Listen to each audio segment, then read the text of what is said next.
दोस्तों आज हम लोग आए हैं गया प्रसाद जी खोरे की शानदार मूंग की फील्ड पर, जहां पर मूंग की नई वैरायटी MH 1762 लगी हुई है।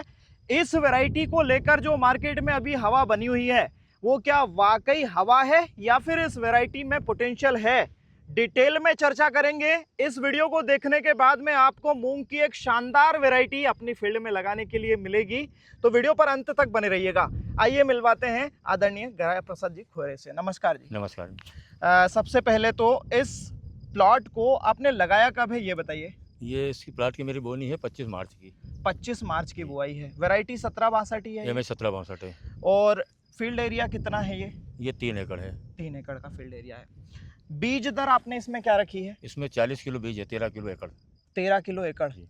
कम ही रखी है। हाँ। और उसके बाद भी खचाखच भरी हुई है ये। दोस्तों आप यहाँ पर देख सकते हैं, बहुत शानदार दृश्य है। थोड़ा और क्लोज से दिखाइए इसको। कोई भी नई वैरायटी जब आती है, किसान कोई भी नई वैरायटी लगाने जाता है तो उसके मन में कई सारे सवाल होते हैं। उसमें सबसे बड़ा सवाल ये आता है कि इसकी प्रोडक्शन कैपेसिटी कितनी है, तो क्या क्षमता है इस वैरायटी की, और प्रैक्टिकली आपके अनुभव के हिसाब से कितना उत्पादन इससे अभी निकल जाएगा।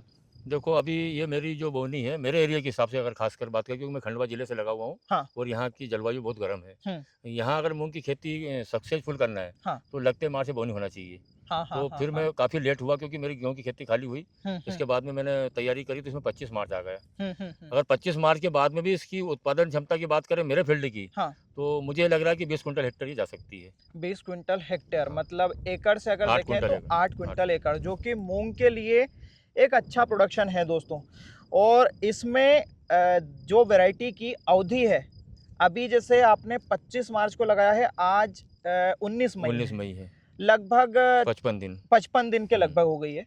आपको क्या लगता है कितने दिन में हार्वेस्टिंग हो जाएगी इसकी? देखो अभी मेरे पास सिंचाई की व्यवस्था बन रही है। अगर सिंचाई लगाऊंगा तो ये 10 दिन ले लेगी। हाँ हाँ और सिंचाई नहीं लगाऊंगा तो ये 6 से 7 दिन में तैयार हो हाँ, जाएगी। फलियां क्योंकि पकने लग फलियाँ गई। 50% फलियाँ पक हाँ चुकी हाँ है। हाँ हाँ हाँ। मतलब इसको मोटा मोटी 65 अगर दिन। माने तो 65 हाँ। और ज्यादा से ज्यादा 70 70, दिन। अगर ज्यादा जल्दी लगाइए बिल्कुल। इसको, क्योंकि अभी 45 डिग्री सेंटीग्रेड में दोस्तों इसकी आप क्षमता यहाँ से देखिए। अभी टेम्परेचर हमारे एरिया में 45 डिग्री सेंटीग्रेड है और यहाँ पर देखिए ये नई सेटिंग हो रही है। फ्लावरिंग कितनी शानदार है आप देख सकते हैं। अगर इसमें सिंचाई दी जाए तो ये भी सारा का सारा हाँ सेट हाँ। होगा।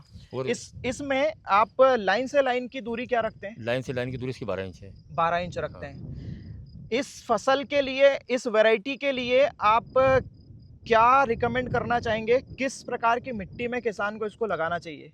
इसके लिए दोमट मिट्टी और काली मिट्टी हाँ। ज़्यादा मूंग की खेती के लिए सही रहती है। अच्छा। ज़्यादा हल्की ज़मीन में मूंग की खेती करना मतलब सही सूटेबल नहीं वैसे है ही और काफ़ी टेम्परेचर बहुत हाँ, रहता है। टेम्परेचर ज़्यादा रहता है। हाँ पानी की डिमांड ज़्यादा रहती है। हाँ हाँ। तो वहाँ अभी इसमें कितनी सिंचाई दी गई है? इसमें मेरी 4 सिंचाई कंप्लीट हो चुकी है। तो 2 तो मैंने रेलवन विधि से लगाई है। हाँ हाँ हाँ। और 2 सिंचाई मैंने स्प्रिंकलर से की है। अच्छा, हाँ। ऐसा क्यों? मेरे पास पानी की थोड़ी-सी कमी भी थी, अच्छा वो हिसाब से मैंने स्प्रिंकलर से लगा दिया पानी अच्छा इसमें। अच्छा अच्छा। हाँ। केवल 4 सिंचाई हुई है। हाँ, अब अगर नहीं भी देते हैं तो भी आ जाएगा। अच्छा प्रोडक्शन पर इसका आ एक जाएगा। सि पर हाँ, जमीन जमीन दोस्तों ये ब्लैक कॉटन सॉइल है, आप देख सकते हैं यहाँ पे दमदार जमीन है। इसमें आउटपुट तो हमें दिखाई दे रहा है, लेकिन इसके पीछे जो आपने मेहनत की है जी। उसके बारे में बताइए। क्या फर्टिगेशन शेड्यूल इसमें शुरू से आखिरी तक, इसमें कौन से खाद डाले गए हैं, स्प्रे से या फिर जमीन से? देखो मैंने पहले तो जैसे नरवाई वाली ज़मीन है मेरी गेहूँ की। हाँ हाँ और नरवाई को गलने के लिए ज़मीन से नाइट्रोजन उठाती है वो। हाँ हाँ तो मैंने हाँ। बोने के बाद में इस पे 20 किलो नाइट्रोजन यूरिया इसमें दिया। इसके बाद में सिंचाई, पहले सिंचाई ताकि वो लगाई। नरवाई डिकम्पोज हो जल्दी जाए। डिकम्पोज हो जाए और खेत में नाइट्रोजन की कमी महसूस नहीं हो। हाँ हाँ वो भी आपूर्ति बनी रहे। हाँ इसके बाद में मैंने इसमें जो बोनी के साथ में जो खाद दिया है, हाँ। वो 40 किलो DAP दिया, 10 किलो बेंटोनाइट सल्फर दिया है। ये बोनी में दिया है। हम्म। इसके बाद में अगर स्प्रे की बात करें, दवाई तो इसमें कॉमन मूँग की खेती में सब जगह एक जैसी लगती है कि ईल और सकिंग पेस्ट आते हैं। इसमें आने का बिल्कुल। कोई ज़्यादा बीमारी आती नहीं। हाँ हाँ बाकी हाँ फर्टिगेशन की अगर बात करें हाँ। तो मैंने इस पे वाटर सोल्यूबल जो NPK आते हैं, वो स्टेज के हिसाब से मैंने इसमें 4 बार वो दे चुका हूँ मैं इसमें। अच्छा। 3 बार दे चुका हूँ। हाँ हाँ और चौथी बार की मेरी तैयारी है। हाँ। अगर 4 बार की बात करें कि हमने किस स्टेज पे क्या दिया, हम्म। तो सबसे फर्स्ट में मैंने इसमें NPK 19 दिया पहले स्प्रे में। पहले स्प्रे में।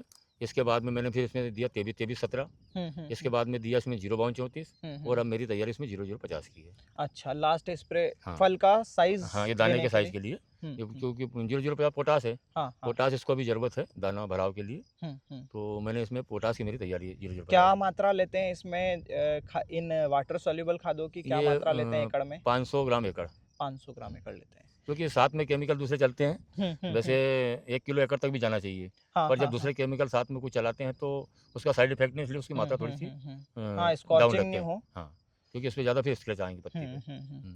इसके अलावा कोई स्पेशली आपने कोई काम किया है? जैसे शुरू से अगर देखें तो इस फसल की अगर बात करें तो आद्र गलन डैम्पिंग ऑफ वाली समस्या आती है, पौधे गल कर गिरते हैं, उसके बाद में देखें मारू का इल्ली आती है, उसके बाद में वायरस का अटैक चालू होता है। 3 चीज़ मेन है, इन तीनों से बचने के लिए स्पेशली आपने कुछ किया है या फिर ये वैरायटी की कैपेसिटी है? मैंने इसमें जो डंपिंग होती है, हाँ। ये मेरे प्लाट में हमेशा डंपिंग होती है, क्योंकि हाँ, रेगुलर हाँ। मूंग की ज़मीन है कम से कम 10 से 12 साल हाँ की, हाँ हाँ तो मैंने इसमें थाइल जो आता है हाँ हाँ वो हाँ मैंने हाँ। इसको यूरिया में कोट करके इसमें डलवाया था वो। अच्छा, पहले ही डलवाया था नहीं, ये? ये दूसरे पानी में। अच्छा। हाँ, दूसरी सिंचाई में जो रेलवा सिंचाई लगाई थी, हाँ हाँ। उसमें मैंने इसमें 750 ग्राम एकड़ हम्म। थाइबेंड मिथाइल जो रोको नाम से आता है, हाँ वो हाँ। इसमें डलवाया मैंने अच्छा। ज़मीन में, इसके हाँ। ऊपर भी सिंचाई लगाई हाँ थी। हाँ।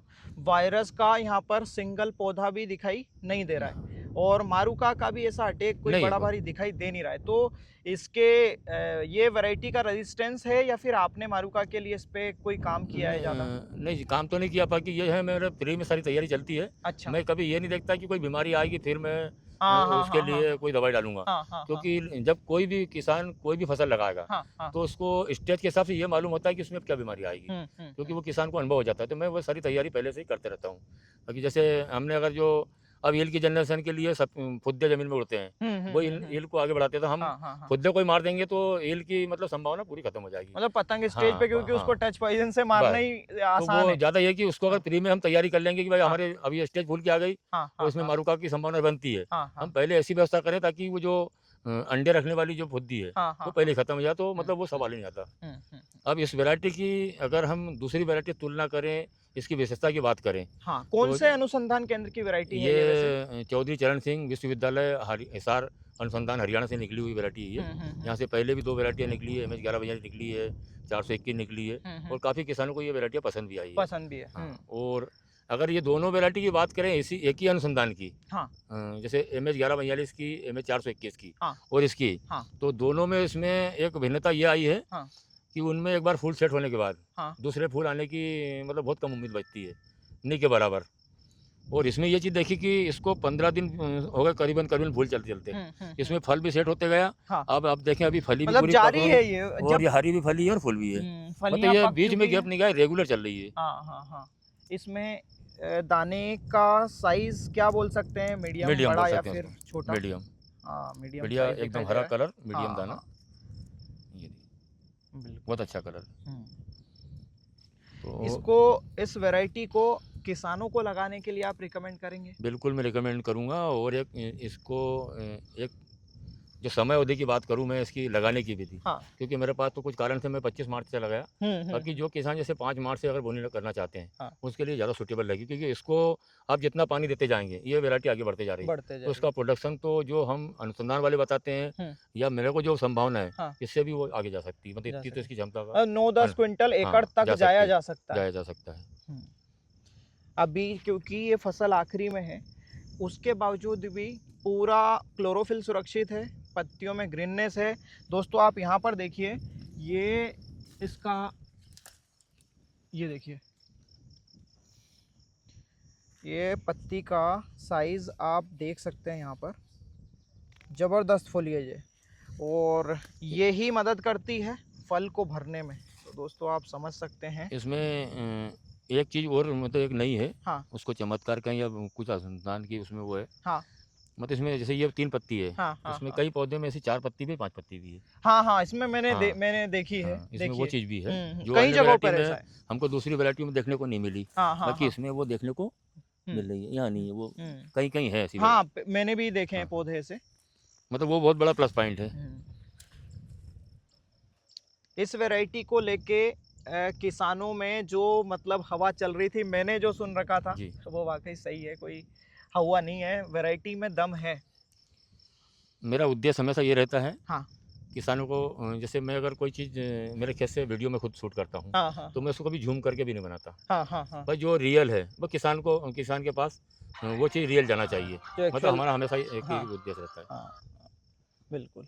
ये तो क्योंकि दोस्तों आपके सामने है, पूरा फील्ड आपके सामने है, यहाँ पर देख सकते हैं, बहुत शानदार। मैनेजमेंट भी अच्छा है और उसके साथ ही फसल भी बहुत दमदार है। साइड में भी आप देख सकते हैं, इधर ये साइड वाली वैरायटी ये कौन सी है? MH1142 है। MH1142, वो भी शानदार लगी हुई है। इसके पड़ोस में जो एक फील्ड है, वो भी हाँ, 1142 वो का भी है? 1142 है और जो कट गया इधर जो हाँ, कटा हाँ, हुआ है, हाँ, हाँ, ये हाँ। भी 1142 1142 का रकबा ज़्यादा है, अच्छा, क्योंकि पिछली बार मैंने लगाया था हाँ, और सबसे लेट ही लगाया था। इसके बाद में 7.5 क्विंटल मेरा नेट क्लीन करके अच्छा। इसका उत्पादन आया था, तो मैंने रकबा बहुत ज़्यादा रखा।